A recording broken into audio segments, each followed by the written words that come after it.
It was joy that was a reminder. It was the fleeting sense of joy, something that I couldn't quite grasp, that made me realize or feel or recognize. Lewis, for example, gave me a language for that longing.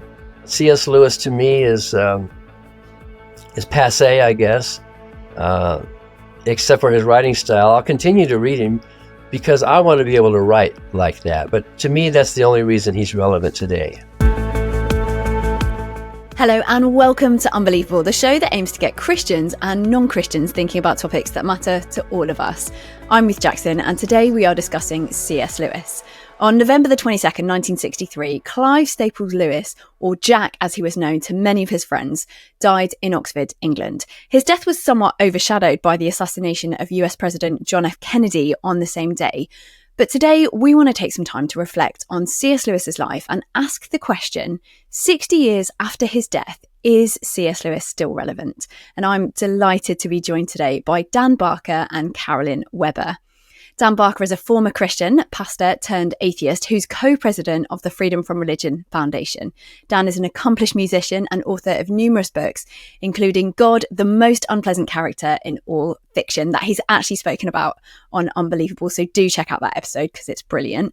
Carolyn Webber is an award-winning author, professor and international speaker. Carolyn's first memoir, Surprised by Oxford, recently became a fabulous feature film.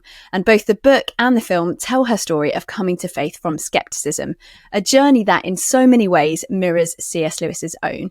And I had the great pleasure of having Carolyn on the show recently on the C.S. Lewis podcast to talk a little bit more about her story. Dan and Carolyn, thank you so much for joining me today. Thank you for the invite. Thank you very much, Ruth. What I'd love to do for the first little bit of this is just to dive into your stories, because you've both got really interesting stories and in many ways they kind of go the opposite way. So Dan, if you're okay, I'd love to start with you. I mean, you spent many, many years as a Christian preacher, evangelist, musician, and you've written at length about your journey from Christianity to atheism in two of your books, Losing Faith in Faith and Godless. But would you be able to share just an abridged version of a little bit of your story for us today? I was raised in a Christian family, a good, loving, great family. And we went to church since I remember, and I loved it. I was one of those kids who just thought I was so special to be in the right family, in the right religion, in the right denomination, in the right country, and in the right period of history. It just felt so good. And I used to preach and believe at the time that God has no grandchildren. You don't become a Christian just by being born into family. So in my teens, I did make a profession of faith. I confessed my sins and accepted Jesus as my Savior, according to what we thought the Bible said. And then not long after that, when I was 15, I was in a church service hearing a call, the Great Commission, to go to the whole world and preach the gospel. And at that young age, as a young man wondering, what am I going to do with my future? It just all clicked. Yes, I'm going to be a preacher. And I started preaching right then. I experienced what I thought at the time, and it was very powerful. This almost goosebumpy feeling that this presence was calling me, and that I was in the bosom of this love of this Father. This whole thing, different Christians may frame it differently, but for me, it was just a very powerful experience. I started carrying my Bible to school. I started preaching to my high school teachers. I was that guy on campus, with the Bible and with the love of Jesus. And I went on missionary trips. I played the piano for gospel groups and Southern gospel groups. And I did some record producing for some gospel singers, including Manuel Bonilla, who still is the leading Spanish-speaking Christian recording artist in the world. We did a whole bunch of albums back then in the 60s and then in the 70s and 80s. And I accepted what I was convinced was the call to the ministry. I got a degree in religion from Azusa Pacific University, with what amounted to a minor in biblical Greek. I never claimed to be a great scholar, but it was a good training experience. I was ordained to the ministry in 1975, and I was an associate pastor of 3 different California churches, really believing in my theology. I know not all Christians feel the same, but in my theology, we thought Jesus was coming any minute. It could, like a thief in the night. It could be tonight. And so I really felt this love, this drive to win souls. I was a soul winner. I was out on the streets. I was preaching. I stood on park benches. We went into Mexico, and we took over the whole park and we're preaching to people. It was glorious. It was a great experience. Besides the ministry, also the intercultural experience of just traveling as a missionary. And I became a traveling evangelist after that third church sent me out as a sort of a U.S. missionary. For 8 years, I traveled from church to church preaching, hoping that Jesus would delay his return one more day so that I could win one more soul for the kingdom. And so I knew a lot about the Bible and theology, but I wasn't so deep into it. I was more like a soul winner. I wasn't like some expository pastor. And to make a very, very long story short, in my early 30s, after 19 years of preaching, really, because I started preaching when I was 15, I started reading other things besides what I had been reading before.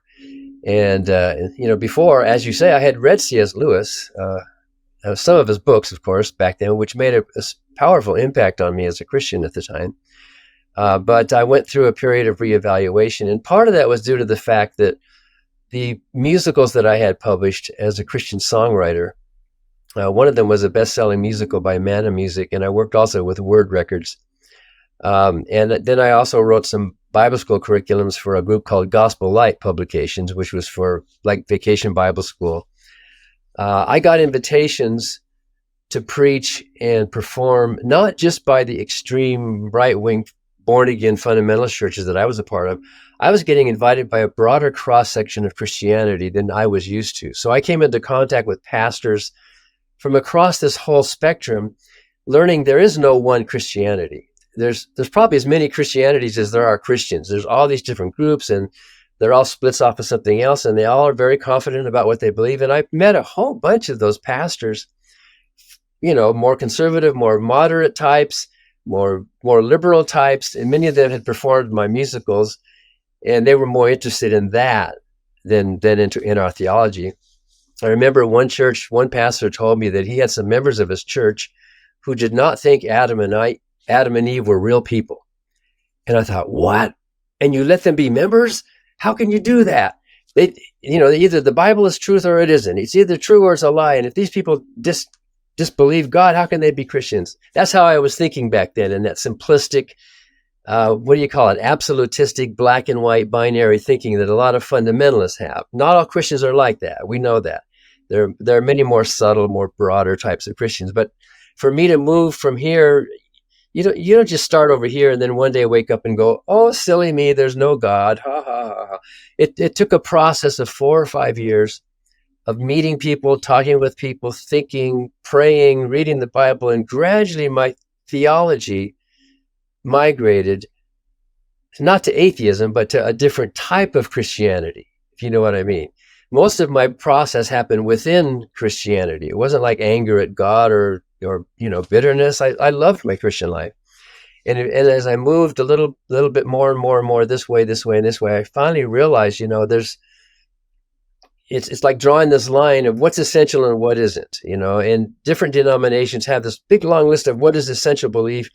And of course, C.S. Lewis talked about what is mere Christianity. What is that mere Christianity? If you pull away the layers of the onion, what is at the middle there? I kept peeling, and I found out there is nothing in the middle.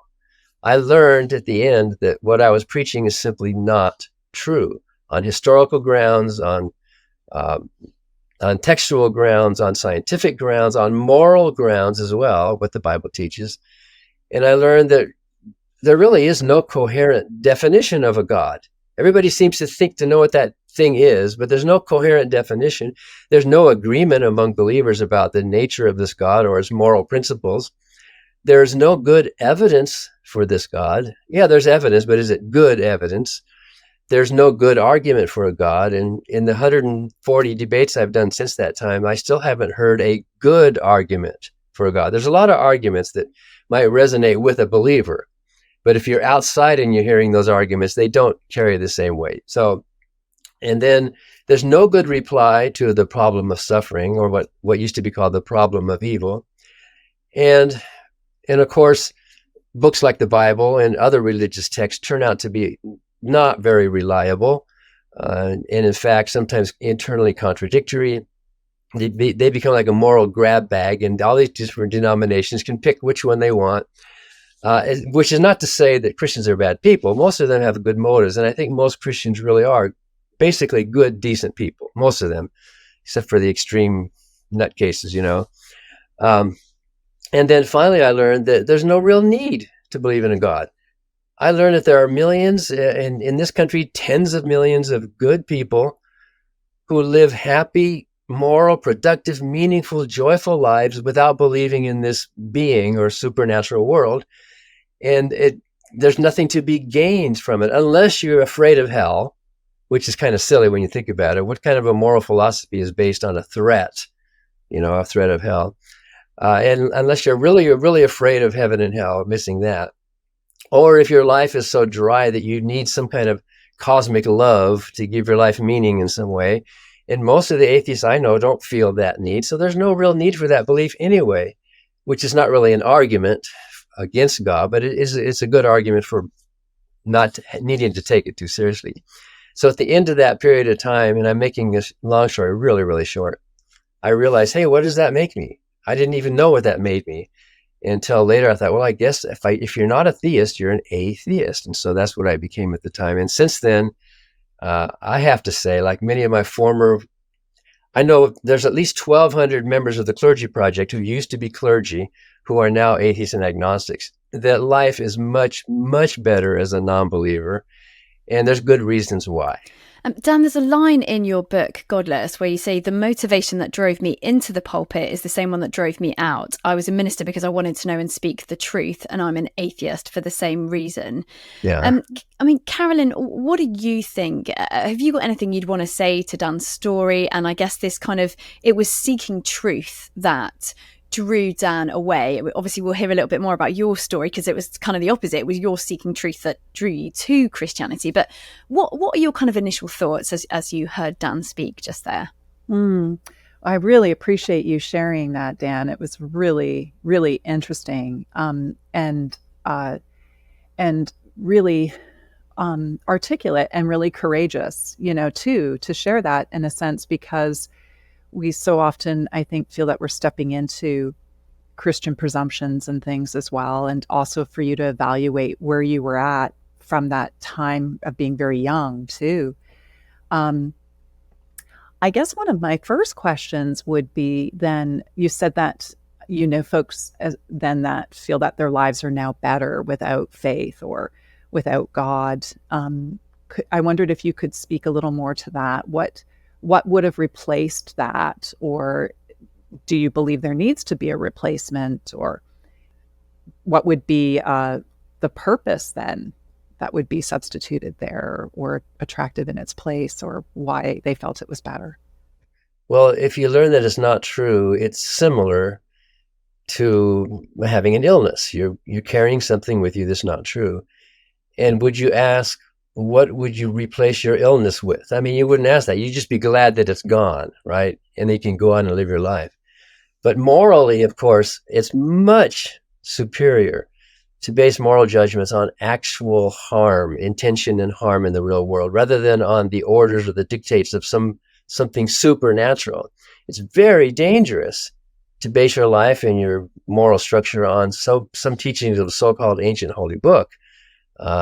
Because in a sense, you are not thinking for yourself. You are surrendering your thoughts. And there's a whole lot of Christian hymns that talk about that. I surrender, Lord. I am your servant. You are my master. This whole structure of it, Lord up here and we are down here.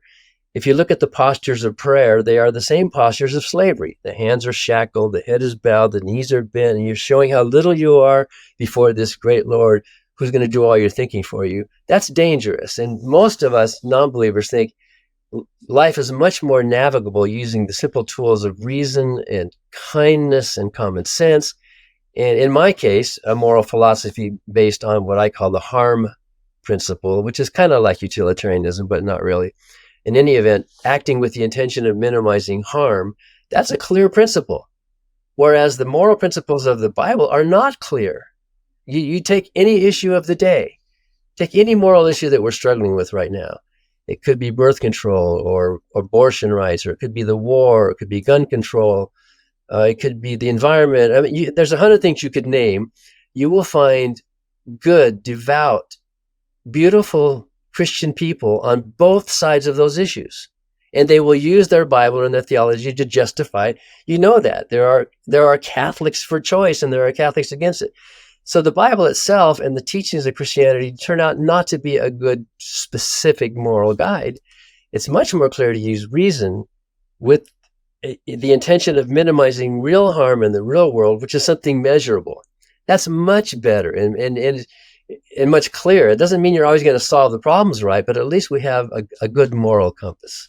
Carolyn, we're going to talk a little bit about reason later, because Lewis clearly thought that they didn't need to be at odds, faith and reason. But I'd love to just delve a little bit into your story, because in many ways your story is kind of the opposite of Dan's, and your story slightly echoes, I think, C.S. Lewis's own trajectory from atheism to theism while studying at Oxford University.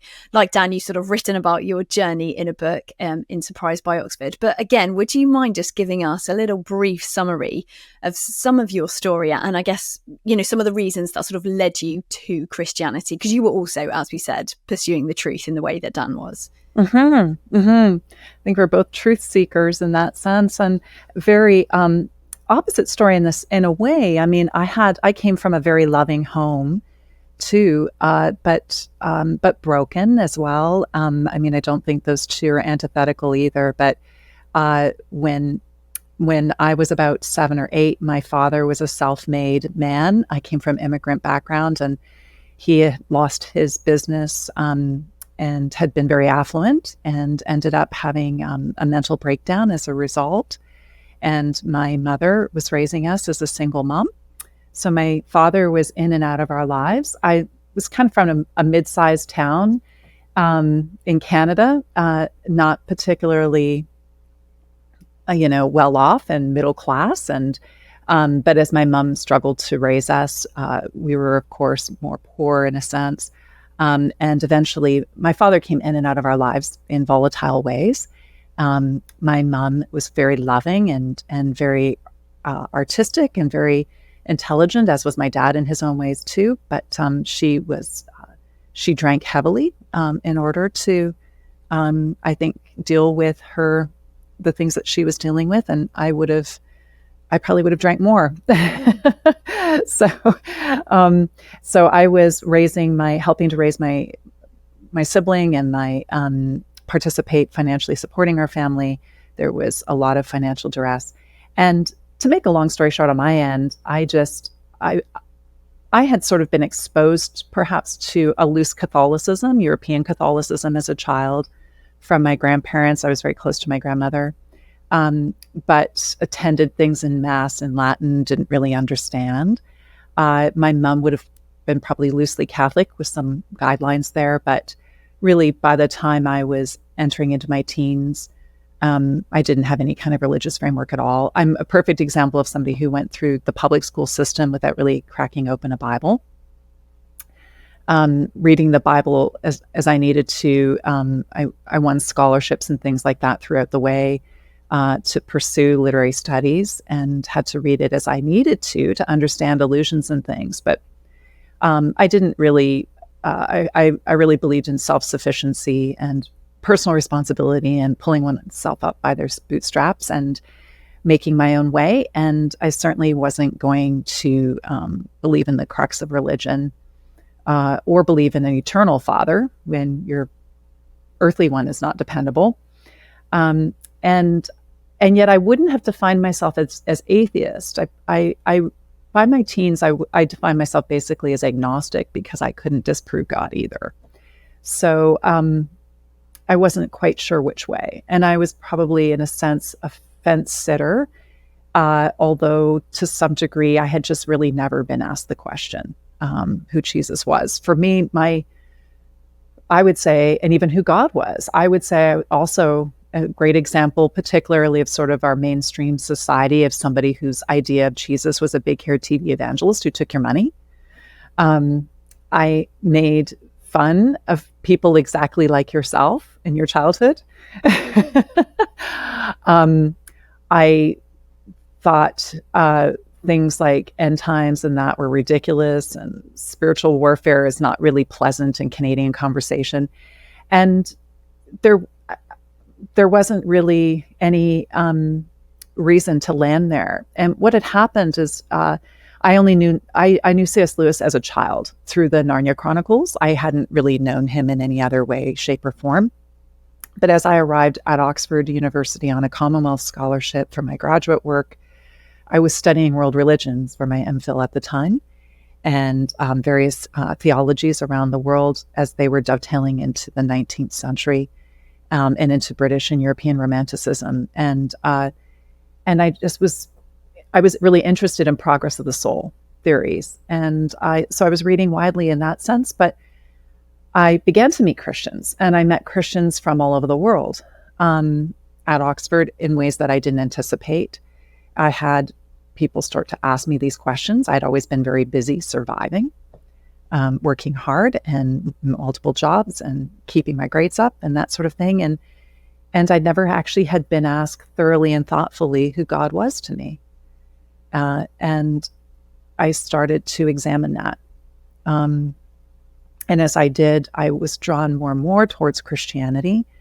Partly Lewis was influential in that way, but actually first and foremost, it was the example of thoughtful Christians, people I met who were really living their faith meaningfully and kindly and thoughtfully. To me, reason and faith seemed antithetical and necessarily antithetical, and paradox to me had to be a contradiction, not an apparent one. And yet the more conversations I had, and of course these people were human too, but the more this was becoming incredibly inconvenient. And so I finally decided to read the Bible for myself, cover to cover, Genesis to Revelation. Because I knew lots of people who had a Darwin fish on the back of their car and had never cracked open the Bible for themselves. And that's not how I operated and how I did in my studies. And when I really, really read Genesis carefully, it again was also horrendously inconvenient because it really made sense. Sin made sense. Pride made sense. God is other, and the preference of other made sense. And that was really annoying. I was prepared for it to not make sense and to use the Bible as fodder for my argument against my Christian friends. And for Christians in general, who as a category can be their own worst enemy. And so ended up, as I read it through, realized that Genesis really in fascinating ways rolled out to Revelation. And like Goethe says, I have not the imagination for reality. And I actually found it very compelling as a human story. And of course there are things that are weird, and of course there are things that are bizarre, but those are everywhere. It offered a coherent narrative. Christianity itself offered a coherent narrative. There are things about God that we can know, and there are things about God that are unknowable. I didn't find that to deny his existence. And I was also a feminist. I still am in many ways, in various shades and things as well. But Jesus was here historically. We have documentation of that. Something happened. But what fascinated me too was the power of story, that the Bible had something else going on underneath it. And I ended up agreeing with someone like Bonhoeffer that the Bible is unlike any other text. And I'm not saying that I open it and, I was very, very hesitant and very cynical or skeptical towards a holy Bible.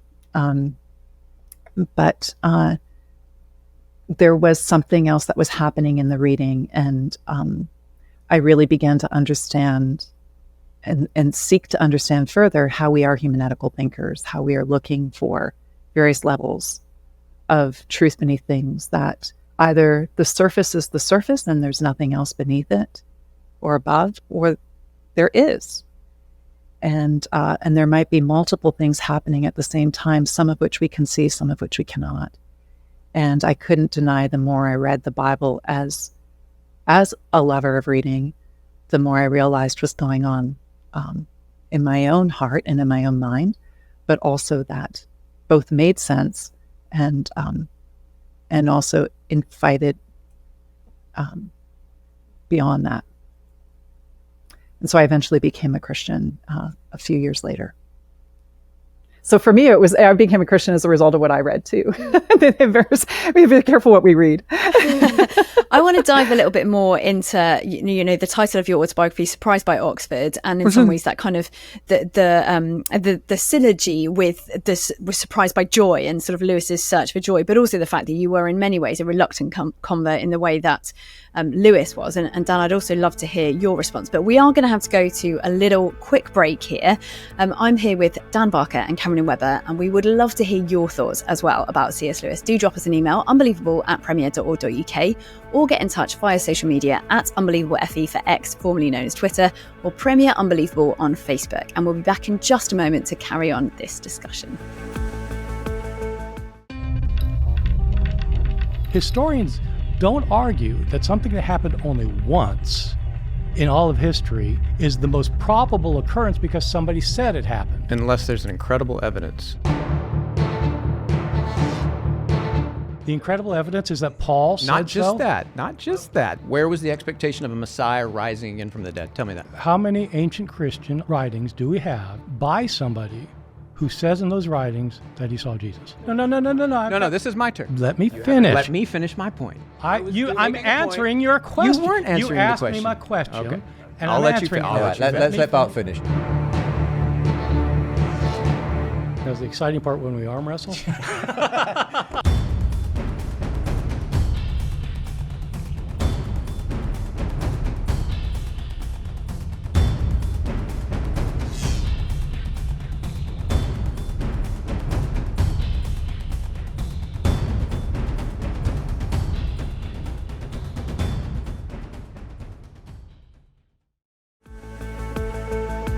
Welcome back to the second part of our discussion with Dan Barker and Carolyn Webber. And just a quick reminder that you can find out more about C.S. Lewis through one of our other shows, the C.S. Lewis podcast. Carolyn, just before the break, we were talking a bit about your story, and you, like Lewis, were somewhat reluctant to become a Christian, weren't you? I mean, obviously in Surprised by Joy, Lewis talks about being the most dejected and reluctant convert in all England. Is that sort of how you felt when you became a Christian? Absolutely. I actually felt that way kicking and screaming prior to the actual sort of handing my life over. But what I love about Lewis's description is he says the after effect of looking back at that and realizing that a God that would still accept someone on those terms, right? Still the pride in that sort of realization. But I think ultimately for me, it was really the city of God, the city of man bumping up against each other. And in that, there was something more I wanted in the double-edged sword sense of both lacking and wanting and needing, desiring. And so I didn't read Lewis. I didn't know about Surprised by Joy to the same extent at all until later. So I eventually read more of his works later, but I really resonated with the fact that here I am an academic, here I am from really a background of predominantly unbelievers or people who also think of themselves perhaps culturally as Christian, but because they are good or they're nice. And this was going to be, again, just very inconvenient.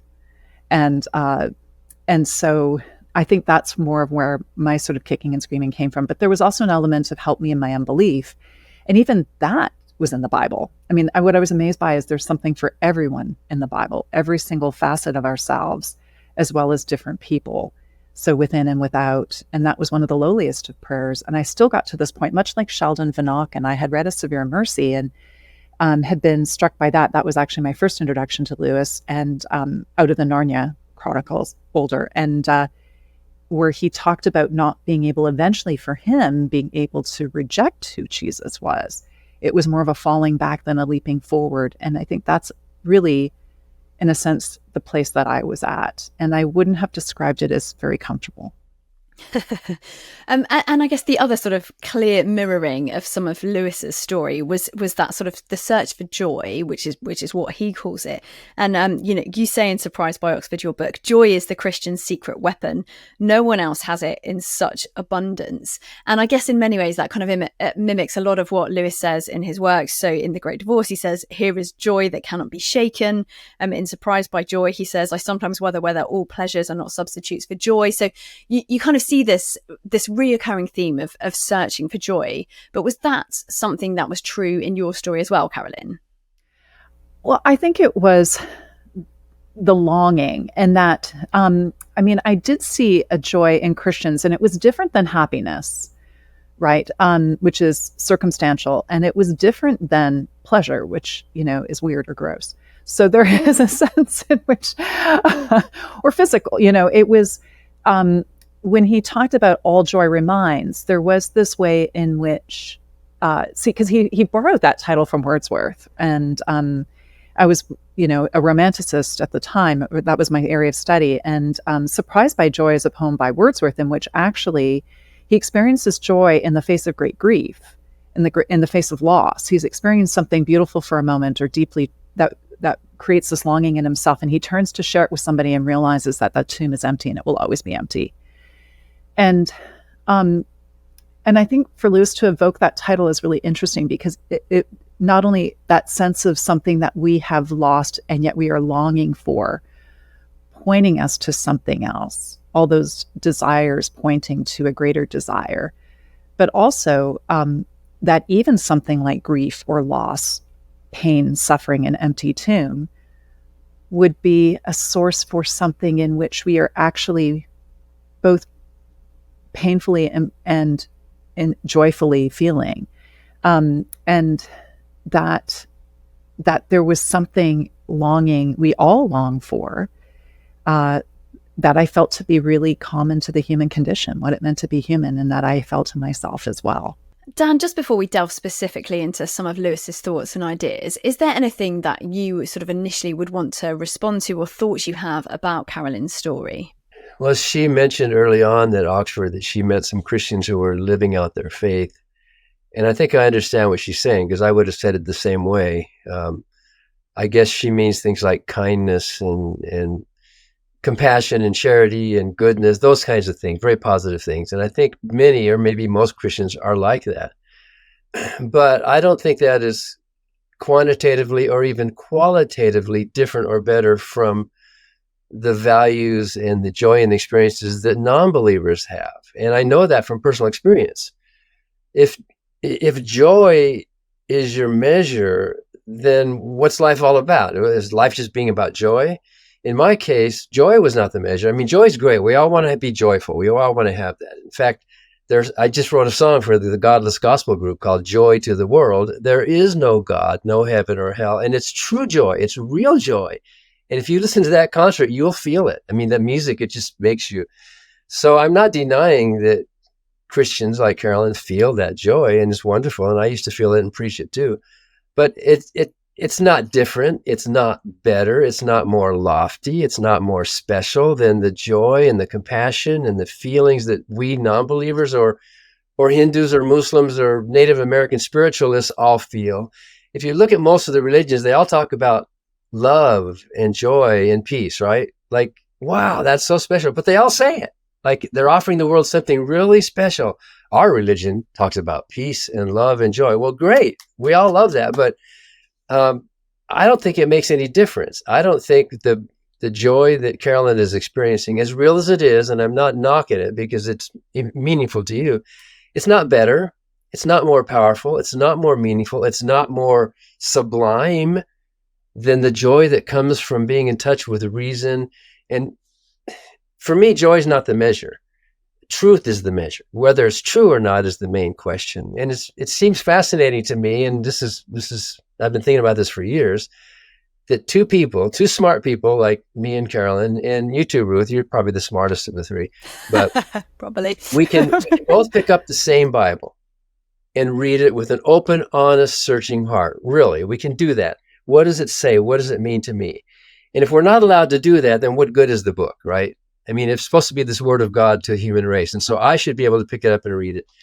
And yet, look at the different conclusions we come to when we read that book and when we see, for example, the misogyny. And, there's a little bit of joy in the Bible. There's not much joy in the Bible. Most of it is commands and threats. If you read the Old Testament, it's threats and curses.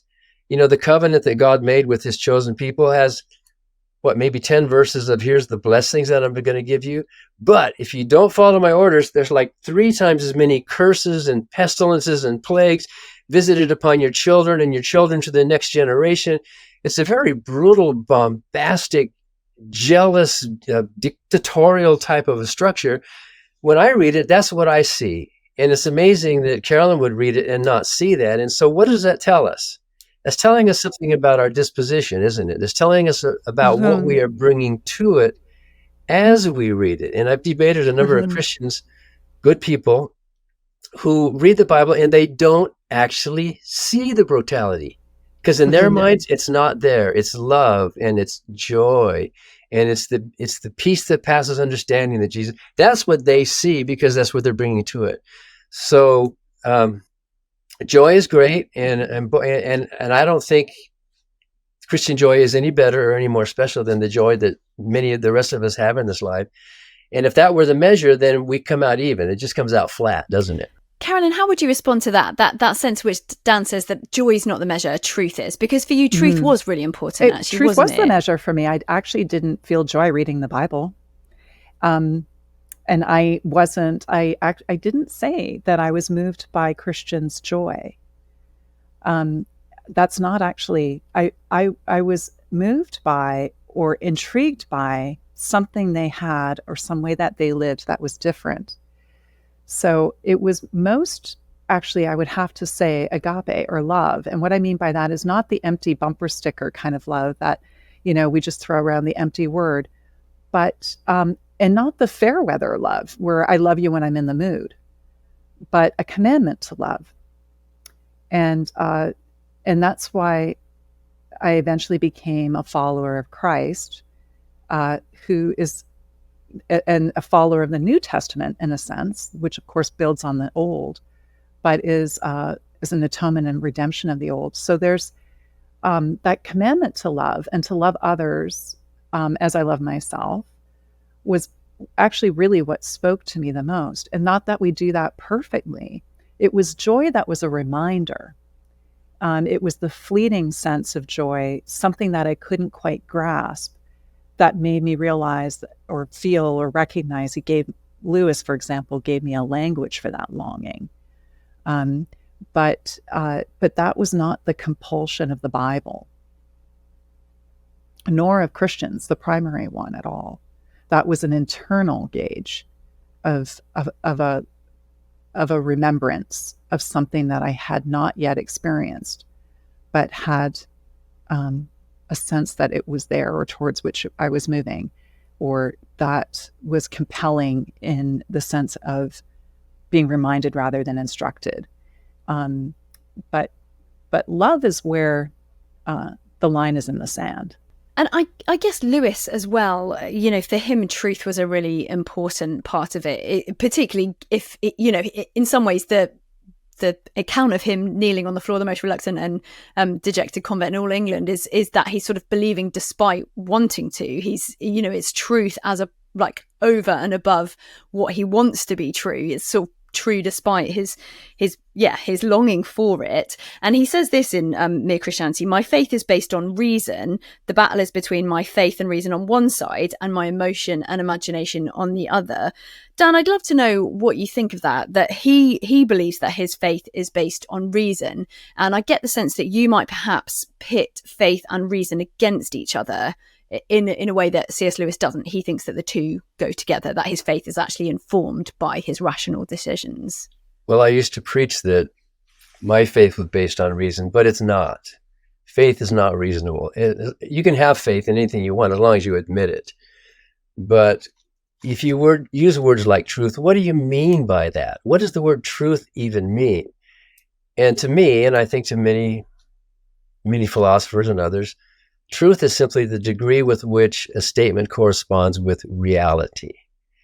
And you can't just pick and choose some reality and then say, that's my truth, because that's what some ancient Israelite prophet said, or some early Christian thinker said, that's my truth. How do you know that it's true? How would C.S. Lewis even know that what words of the Bible say are true unless he is already predisposed to the acceptance of a transcendental world, as you will? And I know in Mere Christianity, he tries to make a case based on what he calls the moral law, that there is some kind of a back world behind all of us. And I admire him for trying to do that. He does it very well, but he's wrong. He's got things totally upside down. So, if you pick a framework of truth and then you use that as your measure, you can say anything's reasonable. It's reasonable according to this measure that I picked. When I was reading the Bhagavad Gita and I was reading about Arjuna and Krishna and all of those stories in there, you could see that author was convinced of the truth of Shiva and Krishna, and the beautiful literature, by the way, amazing writing. The story of the battle that's there in the Bhagavad Gita. I mean, philosophically and epistemologically, it's ludicrous. The whole story is ludicrous, just like the Old Testament stories are ludicrous. They didn't happen. They were stories that the writers believed happened. But in a literary sense, they're quite moving. They're telling us something about human nature at the time, the way people believed. So Lewis was making a good stab at trying to connect reason with what he thought was the truth, but he was wrong. Carolyn, do you have any thoughts on that? And I guess, do you have any thoughts on some of his arguments in Mere Christianity that Dan's alluded to there? Well, I think that idea of a moral or natural law, right, is in the sense that there is some universal sense in which we are attracted to what seems wrong. I mean, which would be at the roots of something like rights or judgment, or deciding what is good or bad, whether to murder or not, whether to have any kind of rights in our society or not, do have those Judean-Christian roots. And that there seems to be, I don't think faith and reason are antithetical at all. And that really, in a sense, everything is taken by faith. And we're at a point in our culture today where we can say anything we would want and declare that a truth, whether as ridiculous or, as unsupported as it might be, in every single way. So that's never solved anything. All those wars just shift and change, but they remain the same. But I thought, we were talking about myths and things, Dan, I think that's what Lewis was drawing on, is that myths are stories, but they're stories in a sense that are true. They point to truths within ourselves. They point to things that we know from being within our human identities, being within our human experiences. And so, sure, are they literal? Is there wiggle room in there? Are we going to hair split on what all the different stories and symbols mean? Is that really our cross to die on? I'm not sure. But when we, read the story of something like Adam and Eve, and we look at the notion of sin, that makes great sense, I think, to how we operate. When we look at how, we can draw on having rights to any rights at all, seems to suggest that we crave and desire and demand dignity. Where does that concept come from? If it only comes relatively from within you and I, depend on how we feel. Reason, although it's the viceroy I should defend, is not everything. I don't think faith is not math. And it doesn't mean that it can't include that. But I think reason is actually quite limited by things that we can't control.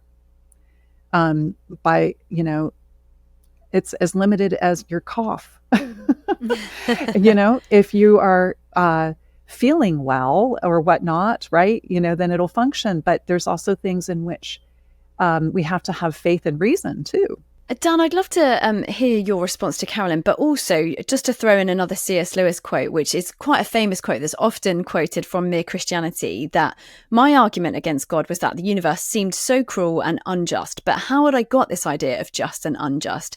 A man does not call a line crooked unless he has some idea of a straight line. And I suppose that's kind of what Carolyn was saying there, that actually, you know, where do we even get this kind of reference point for right or wrong if it's not just within ourselves? And Lewis is obviously drawing on something outside of himself and saying that's our benchmark, and that's how we know that a straight line is a straight line, a crooked line is a crooked line. What are your thoughts on that, Dan? Yeah, well, Lewis was really brilliant at drawing those analogies, and I admire that. I think he had a great talent for writing, for making complex issues clear. I think he was wrong. You know, I think the writer of the Bhagavad Gita was talented, you know, and I think many parts of the Quran are talented. A lot of it is nonsensical, but so morality, you know, Lewis in Mere Christianity makes this argument that there's a moral law or a natural law, or what did he call it, the human law, that seems to transcend, because we all have reference to, we know that's right and that's wrong. But you don't need that to have a good moral system. You don't need that at all. And in fact, many people function in life without thinking that there needs to be something behind it all. When you think about how we evolved, the instincts we have, and he wrote about instincts, and I think he wrote correctly that instincts can be good or bad depending on how they're used, and there's no one right, one or not. Many of the instincts that we have turn out to be useful in the environment in which we evolve, but sometimes the environment has changed and those same instincts are no longer good anymore. I remember when I was in the Detroit airport, this was like in the late 80s, I was flying to be on the Phil Donahue show, changing planes in Detroit. And in the line going to another gate, this was before 9/11, there was a young couple that they had this little baby carrier up on top of the luggage on top of this cart, about, you know, this high off the ground. And I wasn't paying any attention, but the corner of my eye, the father must have walked away. The corner of my eye saw that baby thing start to roll off the luggage to fall down to the hard floor. And I saw myself with no thought, with no moral deliberation, with no thinking about how can I show the world that I'm a good Christian or what's the right thing to do. I saw myself stretching my arm across, grabbing that thing and catching it just in time to keep it from falling totally off. And then the mother grabbed it about a second later. She would have been too late. And we were both holding on to this thing. My heart was kind of pounding, and that was scary. It was like, whoa, you know, that was instinct. That was not judgment. That was not planned. That was not calculated.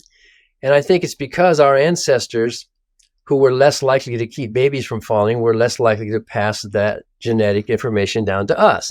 That's a pretty basic scientific idea, right? So many of our moral actions are instinctive, and we should be glad for that. Sometimes instinct is wrong, but you don't need something behind it all. If morality, and I don't know if Lewis actually gave a formal definition of morality itself. The Bible never does. The Bible doesn't even have the word moral or morality. The Bible just reduces to obeying God. But if morality means, and this is what I think it means, acting in such a way that you're trying to minimize harm in the real world. If that's what we mean by morality, and I think it is, we want a world with less harm, you know, with more freedom and less threats, less danger. If that's what morality means, that I'm acting in such a way, well, that instinct was going towards that, right? But if you have the time to think about it, you can use reason, and you should use reason. We don't always have the time, which is why sometimes quick instincts are good. So what reason would say is you should base your actions on the consequences that either cause more or less actual harm in the real world. That's what we mean by morality, in which case moral values are not objective things. They're not some big law out there around us. Moral values are values and judgments in the human brain that can be objectively justified by reference to reality. And that's what truth means, a statement that has a reference to reality. So we can make moral judgments. We can't always make the right decision because we don't always have enough information, right? If we had more information, we would act better. But at least if your intention is to act with the idea of minimizing real harm in the real world, you're a moral person, and that's good for society. It's good for the tribe. It's good for the individual. It's good for the family. It's good for all of us without some spooky reference to something behind all of that. So I think Lewis failed to see that there can be very useful, plausible, naturalistic moral philosophies that don't require us to transcend the natural universe. We are going to need to go to a quick break, but Carolyn, do you just have a quick response to that? I could sort of see you itching to say something in response. No, of course. I think that you use analogy very well for your argument, and and an illustration. But and that's, I do think when we can act quickly, sometimes, of course, instinct, that might be an argument as well, that's been wired in us by a designer to help us survive. But when we do have time to think, or we're trying to weigh what harm is our reason sufficient? If you reached to grab that child falling from a high space, would you also reach to save the child that has not yet been born? And how do we weigh those kind of decisions and those kind of moral implications? And how do we measure harm? To whom and to what, across what measures? Those are the kind of questions that are not instinctual. Can I reply quickly? Of course you can. Go for it. Whatever harm is, it is natural. And you can think of 1,000 different things that harm are: disease or threats or natural disasters or oppression or rape or whatever, violence. Whatever it is, it's natural. And being natural, then it can be measured. It can have a metric. You can see what harm would be more or what would be less. You can use reason at least to make a good attempt at determining the consequences of your action. You can do that. You can't always be perfect, but that's much better than following the commands of some deity in a holy book. I don't think we can see the repercussions of our harm, and that's a large compulsion behind something like the Christian worldview, is why we have repentance and why we have obedience, and sometimes in things that we cannot see, because we can't see the repercussions of them or the depths of those repercussions in our limited view at the moment. This is fascinating stuff, and I really don't want to stop, but we do have to take a quick break. But we'll be hearing more from Dan Barker and Carolyn Webber very shortly. We'd also love to know what you think. Drop us an email, unbelievable@premier.org.uk. Plus, if you want exclusive access to our upcoming big conversation with US radio host Ben Shapiro and the wonderful popular YouTuber Alex O'Connor discussing whether religion is good or bad for society, then do sign up at thebigconversation.show and you can watch their discussion a whole week early.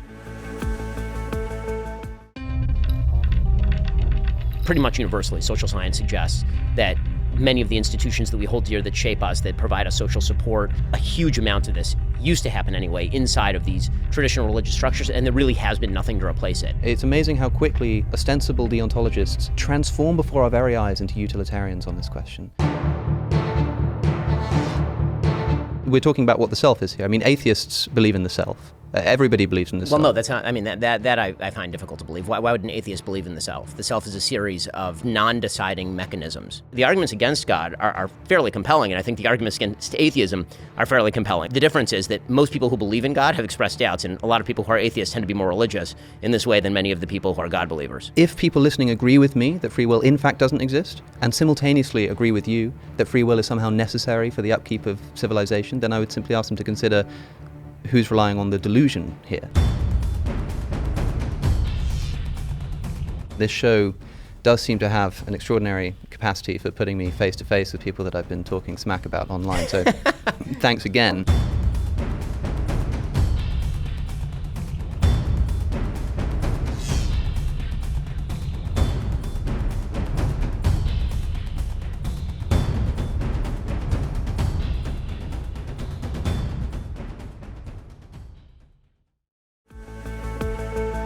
Welcome back to the final part of Unbelievable, looking at whether 60 years after his death, C.S. Lewis is still relevant today. Before we hear more from Dan Barker and Carolyn Webber, just a quick reminder that this Wednesday, the 29th of November, marks the inaugural C.S. Lewis Reading Day. Do check out our C.S. Lewis podcast to find out more. I did say that I would love to hear a little bit more about your stories. So, Dan, I know you first encountered C.S. Lewis as a Christian. I'd love to know, did your opinion of Lewis change sort of as your journey towards atheism started? I mean, what did you begin to think of Lewis the more you read and the more you sort of began to start towards atheism? Well, yes, my opinion did change, but it wasn't like I had him at the front of my mind through all of that, It was only years later thinking back, oh yeah, I used to read Lewis. So, I don't think he was a major influence in my Christian life. He was a nice supplement, I would suppose it would be. I read, of course, Mere Christianity, and then The Great Divorce, which I thought was brilliant writing. I thought it was the way he tells those stories, The screw tape letters were kind of screwy, but he's trying to make a point, and it's all literature and it's all analogy. And I did read, I think I read all the Narnia books as a believer. And it's interesting because as a believer, when I was reading them, the Christian allusions did not jump out at me. You hear people say they read Aslan as a figure or a type of Christ. None of that happened. I was just reading it for the story. This is a fun story. This is great. And it was only later when I heard people trying to analyze, and I don't know if this happens a lot in literature. What does this actually really mean? Perhaps Lewis did have in the back of his mind some, I don't know, proselytizing attempt or maybe just illustrative attempt. But at the time as a Christian, I just read them and I enjoyed reading them just for the, just for the fun of reading, because reading is great. Years later, of course, coming as an atheist, as a joyful and happy and moral atheist, and they're not all that way. I know some jerks who are atheists, but I know some jerks who are Christians. But years later, Me too. Yeah, There's all sorts of jerks. Every group has its fringes in it, and you can't paint all Christians or all atheists with the same brush. You can't do that. We all have kind of different backgrounds and different motivations and different personalities. Who knows where that came from? We just interviewed Robert Sapolsky, who wrote the book Determined, where he thinks there's no such thing as free will. And of course, it was all predetermined by our genetics and our past and our cultures and all that. And later years reading C.S. Lewis, I read back to it again and again appreciated his writing. And because I'm a writer, I'm working on my 11th book right now. And I'm really jealous of his writing, the way he put his words together, the way he was able to summarize, the way he was somewhat self-deprecating. You know what I mean? He wasn't like being some big preacher type. And he was more accessible, I think, to the average reader than a lot of these so-called know-it-alls who preach at you. But as I was saying earlier, I don't think his moral argument really carries much weight at all. It looks like he's trying to reverse engineer, because he has in mind that there's this God, right? I don't think he came to his belief in God as a result of contemplating moral principles. I think he was using that as a way to say, well, here's a way we can get to God. Because I don't see that. I don't see that there's a universal moral law that all humans share, or a universal ought. I think there are conditional oughts. I think we can say, unlike Lewis, I think we can say that if we wish to have a world or a situation or a life that has minimal amount of harm in it, if that's what we want, then we ought to do these things. It's conditional. If you wish that, then. And if you don't, what about the psychopaths in the world? 4% of humans are psychopathic. They don't have that wish. Are they to be our moral guides? And sometimes they are. Sometimes they run our banks, and sometimes they run our governments. They have no empathy. They have none of that. They can't be taught empathy. There's something broken in their brains, and they can't even learn it. They can pretend it. So anyway, reading Lewis in later life, I think, well, that was nice. I think we can say that C.S. Lewis is still relevant to Christians who are within the fold, who want to be, I don't know, affirmed or comforted, or they want some good reading. And since I think most Christians are good people, I think most Christians have good motives. They want to do the right thing. My mom even said that. She was raised us as Christians because she wanted to do the right thing. She wanted to live a life that was right and moral and good. She later became an atheist after I did. And then she said, you know what? It's so great. Now that I'm an atheist, it's so great because I don't have to hate anymore. I don't have to hate homosexuals. I don't have to hate people who have abortions. I don't have to hate this or that. I can just accept all human beings for who they are. So C.S. Lewis to me is passé, I guess, except for his writing style. I'll continue to read him because I want to be able to write like that. But to me, that's the only reason he's relevant today. I mean, Carolyn, in many ways, your journey was sort of the opposite of Dan's. And you first encountered Lewis. I mean, obviously, you first encountered him through Narnia, but you first encountered some of his kind of apologetics arguments as an agnostic, a seeking agnostic. Do you think that you now approach his work differently as a Christian? Or do you think it was kind of as an agnostic that his works particularly spoke to you and drew you towards Christianity? Well, I shared Dan's appreciation of Lewis's writing ability. I'm a writer as well, and I'm always left in awe of someone who can be both erudite and accessible, and someone who can have a wonderful combination of logic and imagination. And I also think of someone who can have wisdom and wit and wonder still. I think those are really difficult threads to bring together. When I read Narnia as well, I did not read it as a theological story, of course, as a child, and then even later growing up. But I think it's a perfect example of how those kind of archetypes do speak to deep things within ourselves. And what he and Tolkien saw as the good dreams that point towards the greater dreams, the things that are imprinted within us. But I think Lewis remains relevant and continues to remain even more so to me as I hope to grow in my faith. I'm still really far behind anyone else in many ways in that sense too. But the range of his works, I think, are really interesting. The range of his genres, that he writes about science fiction, and he writes about children's stories, and he writes about letters and prayer, and he writes about grief. There's so few authors with that kind of range. And he tackles the big questions. I think what's really interesting is he invites us to ask questions. He doesn't sweep them under the rug. There's an ethos he brings as having lost his own mother at a young age and going through 2 wars. And, there is a genuine ethos that I think is still would be even more applicable to people today, young people reading him today in our world. I mean, our world has always got wars.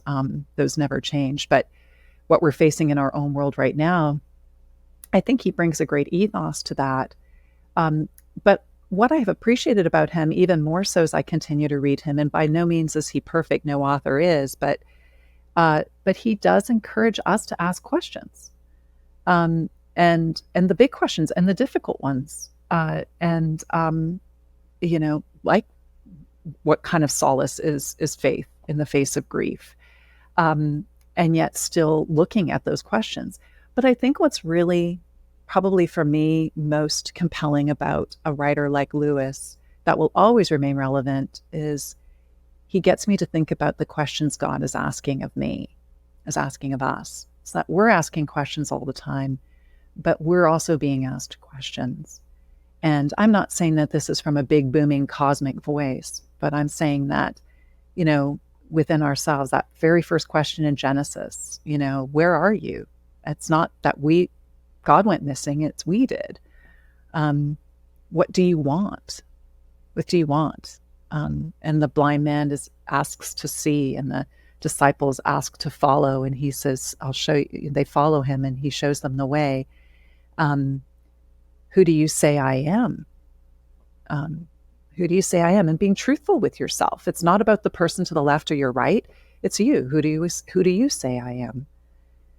What consequences does that have for therefore how you make your decisions, how you shape your concept of reason and personal responsibility? And do you love me? And even to the point of reinstating betrayal 3 times. So I think that I'm struck by how I'm always sort of discomfited after I read him. So he has this uncanny ability to kind of make me feel like I'm having a pint with him in a pub or a cuppa, and it's quite, self-deprecating, as Dan said, and quite inviting to be with him. And yet he's also asking these hard questions of ourselves and pointing to how God is asking those of us as well. And how we answer them makes all the difference. And Carolyn, in your journey, do you think there was a specific C.S. Lewis quote or story or idea or book that really began to kind of unpick your agnosticism and move you towards Christianity? Obviously, it wasn't just C.S. Lewis that led you in that direction, but he was quite a significant part of that journey. Was there anything in particular that so resonated with you? Well, so many of his works, across that range. And Surprised by Joy, obviously, in that I think it was in many ways quite a delicate and nuanced telling of his conversion, and how in many ways it can be a bit like breathing. You're not a Christian when you leave for the zoo and you are when you arrive. What does that mean for us? We're nuanced beings. And I agree with Dan that all we are, in a sense, are stories. We're all our stories. And how do all those stories point to this one great story that really, you really can't have a stronger or more powerful or more meaningful metaphor than something like the incarnation. But I really was moved by his essays, his thoughts on prayer, particularly The Weight of Glory, because it forced me to recognize that everyone we meet is immortal. And if I don't believe in something beyond death, the great philosophical question, what happens to us when we die? Are we gone? Are we rot? Or is there something else? It's fine and good for me, but what of the person next to me? Love for both my God and myself, but also for my neighbor. And as he famously says, there are no ordinary people. And everybody you meet is immortal. And that changes our hands on how we interact with people, even when we're not in the mood. It doesn't mean we're forced into fake joyousness. I think that's actually one of the most discrediting things of superficiality in any religion, but particularly Christianity. I think it makes, though, all the difference between friendship and fellowship. It's not the friendship of the ring, it's the fellowship of the ring. And I think it is for a reason. It doesn't mean that you have to be delightful or you have to be superficial. You can kive high and low in fellowship in a way that you can't with friendship, because friendship will always stop at a certain point. And I was moved by, more than moved, I was moved in heart and mind, but I was really challenged and changed by that way of thinking that forces you out of your self-referentiality, out of that abyss of solipsism, really, which eventually I believe it is, that we need to be saved from. Dan, I'd love to hear your thoughts in response to what Carolyn's just said there, but I would also, there was a line as I was rereading Mere Christianity this week, there was a line that struck me and I just thought, I really want to know what Dan thinks about this. And it's that where Lewis says, I'm not asking anyone to accept Christianity if his best reasoning tells him that the weight of the evidence goes against it.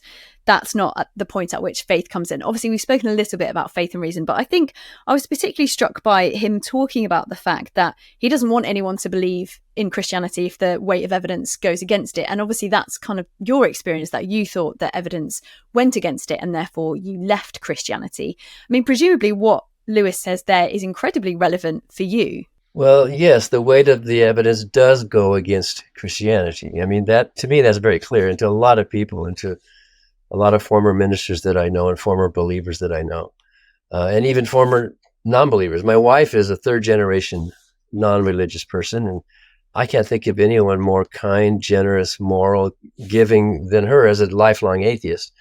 But faith, if you have to accept something by faith, you're admitting that cannot be accepted on its own merits. Faith is not knowledge. If it's knowledge, then you don't need faith. Faith is this attempt to go above and beyond what you know to be true and to commit yourself. Of course, there are many different usages of the word faith. But yes, Lewis is not going to convince those readers who are convinced that the weight of evidence goes against Christianity, which it does. Christianity is not basically true. There are some truths in the Bible. Obviously, there's some truths in the Bhagavad Gita, right? And it's interesting that when I'm reading the Bhagavad Gita, it's a lot different from somebody who actually believes Krishna exists. If somebody really believes Krishna is the God who governs their life, they're reading the Bhagavad Gita in a totally different way from the way I am reading the Bhagavad Gita. The same thing with me and Carolyn reading the Bible. As she actually believes that God is a real person or a real being, obviously it's going to resonate differently to her and to C.S. Lewis than to someone like me and others who think it's either a myth or a metaphor or a literary device, or in some cases maybe even a lie or a misconception, right? But it's certainly not true that this God exists. And if you use reason and you analyze, when Jesus said you should love the Lord your God with all your heart and love your neighbor as yourself, he was quoting an Old Testament passage. And when you look at that Old Testament passage, loving your neighbor, if we use reason to know what that actually meant, loving your neighbor in that Old Testament passage meant loving your Hebrew neighbor. It did not mean loving the neighbors of the cities that you were going to conquer and kill and make slaves of them. No, it didn't mean loving them. It meant taking care of your own. And all religions do that. Every group of people takes care of their own kin, right? So love your neighbor as yourself did not mean, and if Jesus was God and he said, I and the Father are one, he must have known that that was what was meant with loving your neighbor. And maybe that's being a bit too rational and looking at that. And I think I applaud Christians like Carolyn who are taking that verse in a broader sense than what it was actually intended when Jesus said those words.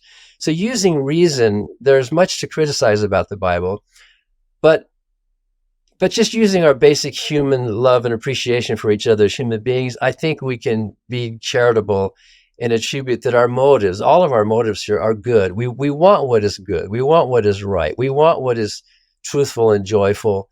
And I think C.S. Lewis did too. I don't think he was a hypocrite like a lot of pastors. I don't think he was a phony.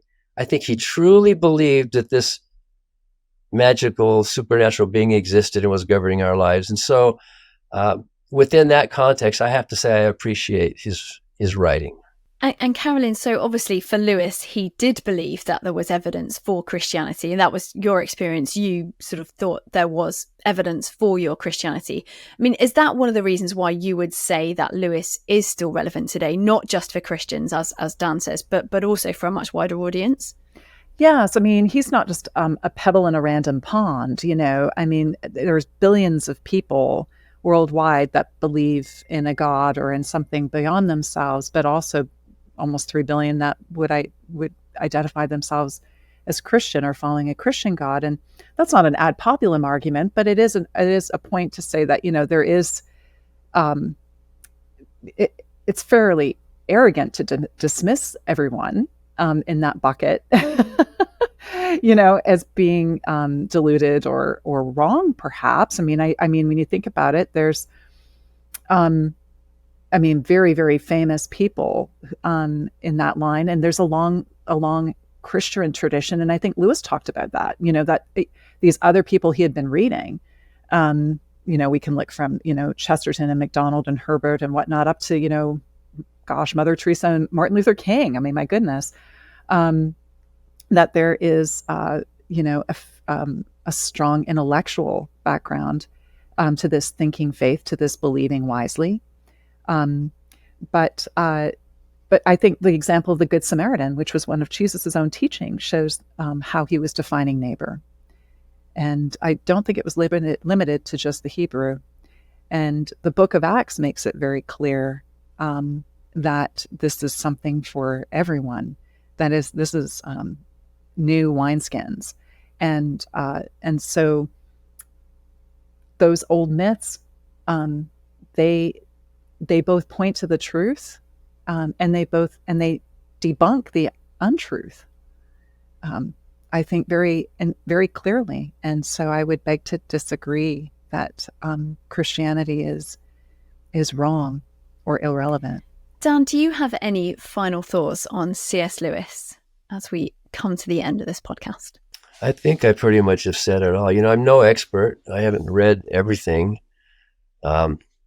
I guess one little tidbit here was his mistake in his famous trilemma, if you know what that was.